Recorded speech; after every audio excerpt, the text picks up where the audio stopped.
கந்த சஷ்டி விரதம் இருப்பதால் என்ன பலன்கள் கிடைக்கும்? முருகப்பெருமானின் அம்மா பார்வதி தேவிதான் என்றாலும் அவரை வளர்க்கும் பொறுப்பு 6 கார்த்திகை பெண்களுக்கு தரப்பட்டது. இந்த பெண்களால் வளர்க்கப்பட்டு திருப்பரங்குன்றம், திருச்செந்தூர், பழனி, சுவாமிமலை, திருத்தணி, பழமுதிர் சோலை என்று 6 படை வீடு கொண்டு பல திருவிளையாடல் புரியும் முருகப்பெருமானின் திருவிளையாடலால் இயற்றப்பட்ட கந்த சஷ்டி கவசத்தின் வரலாறு என்ன? கந்த சஷ்டி விரதம் பின்பற்றுவது எப்படி? விரதத்தினால் ஏற்படும் நன்மைகள் என்ன என்பதை இக்கட்டுரையில் காண்போம். கந்த சஷ்டி வரலாறு. கந்த புராணத்தின்படி சிவனின் 3ஆம் கண் திறக்கப்பட்டு அக்னி ஜுவாலைகள் சரவண பொய்கை ஆற்றில் விழ அசுரர்களை வதம் செய்வதற்காகவே 6 குழந்தைகள் பிறக்கின்றன. அந்த 6 குழந்தைகளும் கார்த்திகை பெண்களால் வளர்க்கப்படுகின்றன. இந்த 6 குழந்தைகளையும் பார்வதி தேவி ஒரு சேர இணைத்த போது 6 முகனாக உருவானவன் தான் இந்த முருகன் என்று புராணம் கூறுகிறது. காசியப்ப முனிவருக்கும் மாயை என்ற பெண்ணுக்கும் பிறந்தவர்கள்தான் சூரபத்மன், தாரகன் மற்றும் சிங்கமுகன். இவர்கள் மூவரும் ஈசனிடம் அழியாத வரத்தை பெற்று தேவர்களுக்கும் மக்களுக்கும் பல கொடுமைகளை செய்துள்ளார்கள்.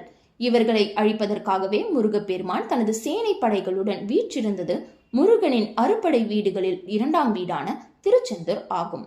இந்த கொடுமைக்காரர்களை அவ்வளவு எளிதாக அழித்துவிட முடியாது என்பதை அறிந்த பார்வதி தேவி தனது மைந்தனுக்கு அழகான வைர வேலை கொடுத்து அனுப்பியுள்ளார். வேலை கொண்டு வெற்றிவேல் வீரவேல் என்று ஆரவாரத்துடன் அந்த அசுரர்களை அழிக்க போருக்கு சென்றார் முருகப்பெருமான். இந்த போரானது 6 நாட்களுக்கு முற்றியது. இதற்கு மேல் முருகனின் அடியை தாங்க முடியாமல் சூரபத்மன் மாமரமாக மாறி அதனுள் ஒளிந்து கொண்டார்.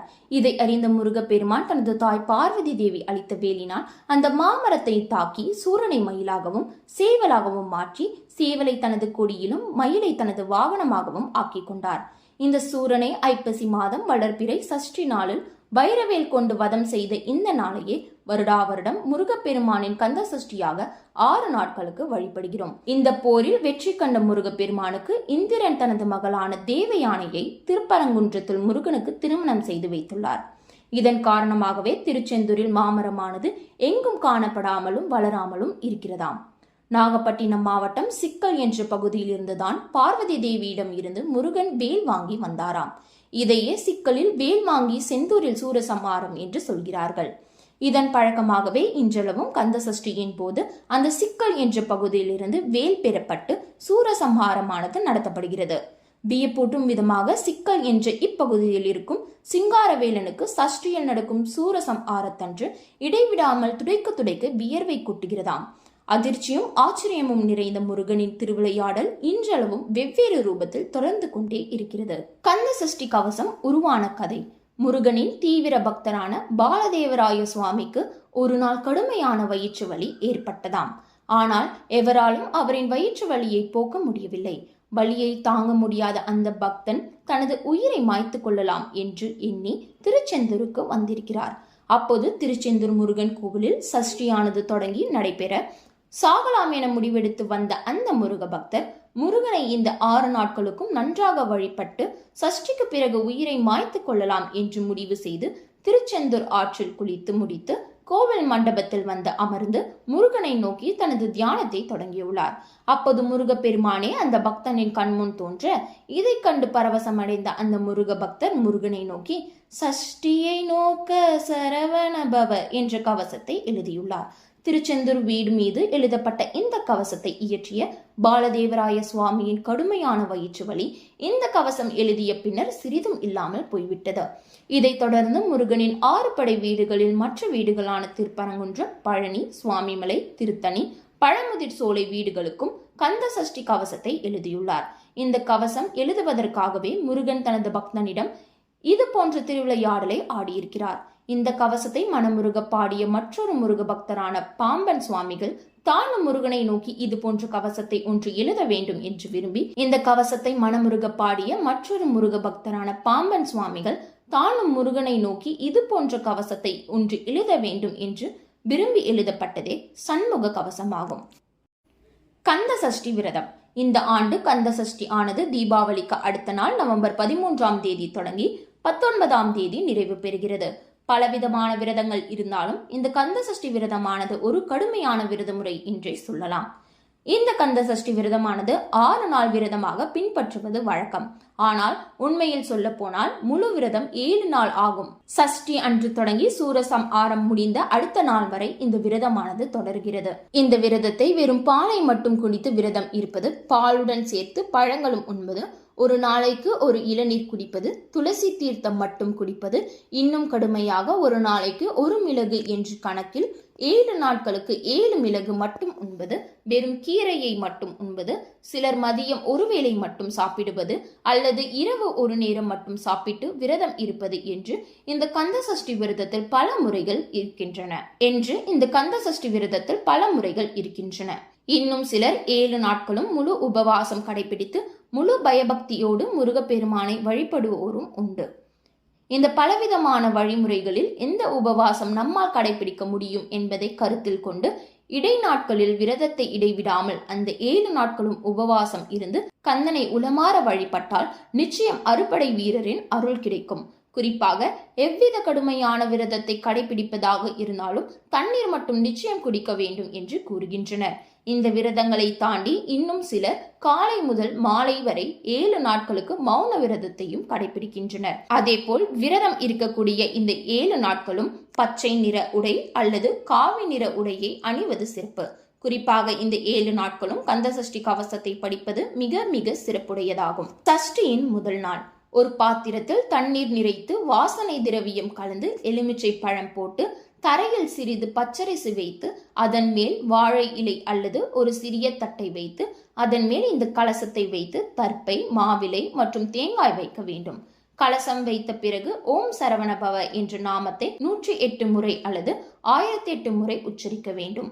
இப்படி உச்சரிப்பதன் மூலம் அந்த கலசத்தில் முருகப்பெருமான் எழுந்தருளுவார் என்று நம்பப்படுகிறது.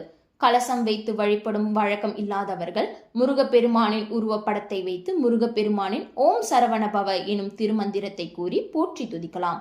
அதற்கடுத்ததாக அரிசி மாவினால் ஷட்கோணம் கோலம் வரைந்து அதில் சரவணபவ என்று எழுதி ஒவ்வொரு எழுத்தில் ஒவ்வொரு தீபம் என்ற கணக்கில் 6 நெய் தீபங்களையும் பஞ்சு திரி அல்லது தாமரை தண்டு திரி அல்லது வாழைத்தண்டு திரி போட்டு அறுபடை வீரனின் திருமந்திரத்தை வாய்மொழித்தவாறே தீபத்தை ஏற்ற வேண்டும். பின்னர் நமக்கு வேண்டியதை முருகப்பெருமானிடம் மனதார வேண்டி பிரார்த்தனை செய்ய வேண்டும். இந்நாளில் கோதுமையை பயன்படுத்தி ஏதேனும் இனிப்பு ஒன்றை நெய்வேத்தியமாக படைத்து வழிபடுவது சிறந்தது. அதேபோல் இந்த முதலாவது நாள் விரதத்தில் ஏதேனும் ஒரு சந்நியாசிக்கு உணவு வழங்குவது மிக சிறப்புடையது. குறிப்பாக குழந்தை வரம் வேண்டி விரதம் இருப்பவர்கள் இந்த நாளில் ஒரு பாலாடையில் சிறிது பால் ஊற்றி முருகனை வழிபட்டு அந்த பாலாடையை புதிதாக பிறந்த குழந்தையின் தாய்மாருக்கு தானமாக வழங்கினால் விரைவில் புத்திர பாக்கியம் கிடைக்கும் என்றும் நம்பப்படுகிறது. இந்த முதல் நாளில் கந்தர் அலங்காரத்தில் அருணகிரிநாதர் அருளி செய்த செயல்பட்டழிந்தது செந்தூர் என்ற பாடலை பாடி முருகப்பெருமானை மனதுருக வழிபடலாம். சஷ்டியின் 2ஆம் நாள். சஷ்டியின் 2ஆம் நாளில் விரதம் இருப்பவர்கள் கலசத்திற்கு பூக்கள் போட்டு காலையும் மாலையும் ஓம் சரவணபவ என்னும் திருமந்திரத்தை 108 முறை போற்றி கூற வேண்டும். விரதத்தின் முதல் நாளில் செய்தது போல இன்றும் புதிய ஷட்கோணம் கோலம் வரைந்து அதில் ஓம் சரவணபவ என்று எழுதி அதன் மேல் பஞ்சு திரி அல்லது வாழைத்தண்டு அல்லது தாமரை தண்டு திரி போட்டு நெய் விளக்கை ஏற்ற வேண்டும். இந்த 2ஆம் நாளில் 2 அல்லது அதற்கும் மேற்பட்ட சுமங்கலிகளுக்கு மனதார உணவு பரிமாறி அவர்களுக்கு தாம்பூலம் வழங்கி ஆசீர்வாதம் பெறுவது சிறப்பு. அதேபோல் இந்த நாளில் பருப்பு பாயாசமும் தேங்காய் சாதமும் நெய்வேத்தியமாக செய்து முருகப்பெருமானுக்கு படைக்க வேண்டும். இந்நாளில் அருணகிரிநாதர் சுவாமிகள் மயில் விருத்தத்தில் எழுதிய சந்தான புஷ்பபரி மலகின் கீனி முக என்ற பாடலை பாடி போற்றி வழிபடலாம். இந்த நாளில் இப்படி வழிபட்டால் மாங்கல்ய பாக்கியமும் கணவன் ஆயுசும் நீளும். சஷ்டியின் 3ஆம் நாள். விரதத்தில் 2 நாட்கள் செய்தது போல 3ஆம் நாளும் கலசத்திற்கு புதிய பூக்கள் போட்டு ஷட்கோணம் கோலம் வரைந்து ஓம் சரவணபவ என்ற மந்திரத்தை எழுதி நெய் விளக்கை ஏற்றி வழிபட வேண்டும். இந்த வழிமுறையை விரதத்தின் 7 நாட்களும் பின்பற்ற வேண்டும். இந்த ஷட்கோணமானது முருகப்பெருமானின் காக்கும் எந்திரமாக இருக்கிறது. இக்கோலத்தில் நாம் நெய் விளக்கு ஏற்றுவதன் மூலம் அந்த முருகப்பெருமான் நம்மை எதிரிகளிடமிருந்து காப்பார் என்றும் செய்யும் காரியங்களில் வளர்ச்சி கிடைக்கும் என்றும் நினைத்ததை நடத்துவார் என்றும் நம்பப்படுகிறது. அதேபோல் இந்த நாளில் அருணகிரிநாதர் சுவாமிகள் இயற்றிய கந்தர் அனுபூதி என்ற பதிக தொகுப்பில் உருவாய் அருவாய் என்ற பாடலை பாடி முருகப்பெருமானை இந்த 3ஆம் நாளில் வழிபடுவது சிறந்தது. விரதத்தின் 3ஆம் நாளில் எறும்புகளுக்கு உணவு அளிக்க வேண்டும். இந்த முறைகளை நாம் பின்பற்றுவதன் மூலம் நாம் இழந்த செல்வத்தை மீண்டும் பெறுவோம் என்றும் வருவாய் பெருகும் என்றும் முருகப்பெருமான் நம்மை செல்வ நலன்களுடன் வழிநடத்துவார் என்றும் நம்பப்படுகிறது. சஷ்டியின் 4ஆம் நாள். இந்த 4ஆம் நாளில் வழக்கம் போல செய்யக்கூடிய வழிமுறைகள் செய்து தேங்காய் சாதம் அல்லது புதினா சாதம் அல்லது கொத்தமல்லி சாதத்தை நெய்வேத்தியமாக படைத்து வழிபட வேண்டும். அதேபோல் இந்த நாளில் ஏதேனும் 4 ஜீவராசிகளை தேர்ந்தெடுத்து உணவளிப்பது சிறப்பு. இப்படி செய்வதன் மூலம் மலை போல இருக்கும் கடனும் பனி போல குறையும் என்று நம்பப்படுகிறது. இது தவிர இந்த நாளில் தானத்திலே மிக உயர்ந்த தானமான விபூதி அல்லது நெய்யை ஏதேனும் ஒரு நபருக்கு தானமாக வழங்குவதும் இந்நாளுடைய சிறப்பாகும். இன்று பாடக்கூடிய பாடல் அருணகிரிநாதர் சுவாமி எழுதிய விழிக்கு துணை திரு மென்மலர் என்ற பாடலாகும். சஷ்டியின் 5ஆம் நாள். வரலாற்றின்படி முருகப்பெருமான் வேல் பெருகும் இந்த 5ஆம் நாளில் வழக்கமான வழிமுறைகளை செய்து முடித்து பல வகையான பழங்களை நெய்வேத்தியமாக படைத்து அறுபடை வீரனை வழிபட வேண்டும். இன்றைக்கான தானமாக வழங்கக்கூடிய பொருட்கள் தேன் மற்றும் திணையாகும். இதை தேன் கலந்து செய்யப்பட்ட திணை புட்டாக அல்லது திணை உருண்டையாக வழங்கலாம். வேலுக்கு சிறப்பிற்குரிய நாளான இன்று வேல் வழிபாடு செய்ய வேண்டும். வீட்டில் வேல் இருப்பவர்கள் பால் அபிஷேகம் செய்து வழிபடலாம். வேல் இல்லாதவர்கள் முருகப்பெருமானின் திருவுருவ படத்தில் இருக்கும் வேலுக்கு மஞ்சள் குங்குமம் வைத்து வழிபடலாம். இப்படி வழிபாடு செய்வதன் மூலம் முருகன் நம்மை பகைவனின் சூழ்ச்சி செய்களில் இருந்தும் எதிலும் தோல்வியின்றி வெற்றி காண செய்வார் என்றும் நம்பப்படுகிறது. சஷ்டியின் 6ஆம் நாள். முருகப்பெருமான் சூரசம்ஹாரம் செய்யும் நாளான இந்த 6ஆம் நாளில் சர்க்கரை பொங்கல் அல்லது தயிர் சாதத்தை நெய்வேத்தியமாக படைத்து வழிபடலாம். அல்லது சர்க்கரை பொங்கல், தயிர் சாதம், எலுமிச்சை சாதம், புளி சாதம், புதினா சாதம், தேங்காய் சாதம் என 6 வகையான சாதங்களையும் நெய்வேத்தியமாக படைக்கலாம். கந்த சஷ்டி விரதத்தை இந்த 6ஆவது நாளில் முடிக்கும் பக்தர்கள் இலை போட்டு படையல் போட்டு வழிபடலாம். இந்த 6ஆவது நாளில் கோவிலில் சூரசம்ஹாரம் நடந்த பின்னர் குளித்து முடித்து மீண்டும் ஷட்கோணம் கோலம் வரைந்து 6 நெய்விளக்கேற்றி நெய்வேத்தியத்தை படைத்து சஷ்டியை நோக்க சரவண பவனா என்ற பாடலை பாடி முருகனை கற்பூரம் காட்டி ஆராதனை செய்து விரதத்தை முடித்துக் கொள்ளலாம். 7 நாள், அதாவது முருகப்பெருமானுக்கு திருக்கல்யாணம் நடக்கும் வரை விரதம் இருப்பவர்கள் இந்த 6ஆவது நாளில் காய்ச்சிய பாலில் தேன் அல்லது நாட்டு சர்க்கரை கலந்து முருகனுக்கு படைத்து அதை குடிக்கலாம். 6ஆவது நாளில் விரதம் முடிப்பவர்கள் வழிபாடு முடிந்தவுடன் காப்பு அணிந்திருந்தால் காப்பை கழற்றி கலசத்தில் இருக்கும் தீர்த்தத்தை தெளித்து விரதத்தை முடித்துக் கொள்ளலாம். இந்த 6ஆவது நாளில் முருகனுக்கு சிவப்பு மலர்கள் அல்லது வில்வ இலை போட்டு வழிபட வேண்டும். இதிலும் சிறப்பாக இந்த கந்த சஷ்டி நாளில் வில்வ அர்ச்சனை செய்வதும் எலுமிச்சை மாலை போடுவதும் அவ்வளவு சிறப்பு வாய்ந்ததாக இருக்கிறது. இன்றைய நாளுக்கான தானமாக அமைந்திருப்பது விரதத்தை முடிக்கும் பக்தர்களுக்கு உணவு வழங்குவதாகும். சஷ்டியின் 7ஆம் நாள். திருக்கல்யாண நாளாக இருக்கும் கந்த சஷ்டி விரதத்தின் இறுதி நாளான இன்று நாம் முருகனிடம் எதை வேண்டினாலும் அது நமக்கு கிடைக்கும் என்று நம்பப்படுகிறது. இந்த இறுதி நாளில் வேலனை வண்ணமான வாசனை மலர்களால் அலங்கரித்து சர்க்கரை பொங்கல், தயிர் சாதம் அல்லது பால் பாயாசம் அல்லது இலை போட்டு விருந்து படைத்து திருப்புகழ் பாடி ஓம் சரவண பவ மந்திரத்தை 108 முறை போற்றி கூறி ஷட்கோணம் கோலத்தில் 6 நெய் தீபங்களை ஏற்றி மனமுருக வேண்டினால் வேண்டியதை நிறைவேற்றுவார் அறுபடை வேலன். மேலும் இந்த திருநாளில் கந்த சஷ்டி கவசத்தையும் சரண கமலாலயத்தை அரை நிமிஷ நேர மட்டில் என்ற திருப்புகழையும் பாடி போற்றுவது அத்தகு சிறப்பாகும். வழிபாடு முடித்துவிட்டு விரதத்தை முடித்த பின்னர் கலசம் வைத்தவர்கள் அந்த கலச தண்ணீரை வீடெல்லாம் தெளித்து மீதம் இருந்தால் கால்படாத இடத்தில் ஊற்றி எலுமிச்சை பழத்தை வீட்டு வாசலில் கட்டலாம். கலசத்திற்கு அடியில் வைத்த அரிசியை சர்க்கரை பொங்கலாக செய்து உண்ணலாம். இந்த கடைசி நாளில் குழந்தைகள் மற்றும் வயதானோருக்கு தானம் வழங்குவது மிக சிறப்பான ஒன்றாகும். எதை வேண்டி நாம் முருகனுக்கு விரதம் இருந்தோமோ அதை முருகப்பெருமான் நிச்சயம் நிறைவேற்றி நமக்கு ஆசியும் அருளும் புரியுவார். கந்த சஷ்டியின் நன்மைகள். சஷ்டியில் விரதம் இருந்தால் அகப்பையில் குழந்தை வளரும் என்பதை காலம் காலமாக நம் முன்னோர்கள் நம்பிக்கையுடன் வழிபட்டு வரும் விரத நாட்களில் விசேஷமான விரத நாள்தான் இந்த கந்த சஷ்டி விரதம்.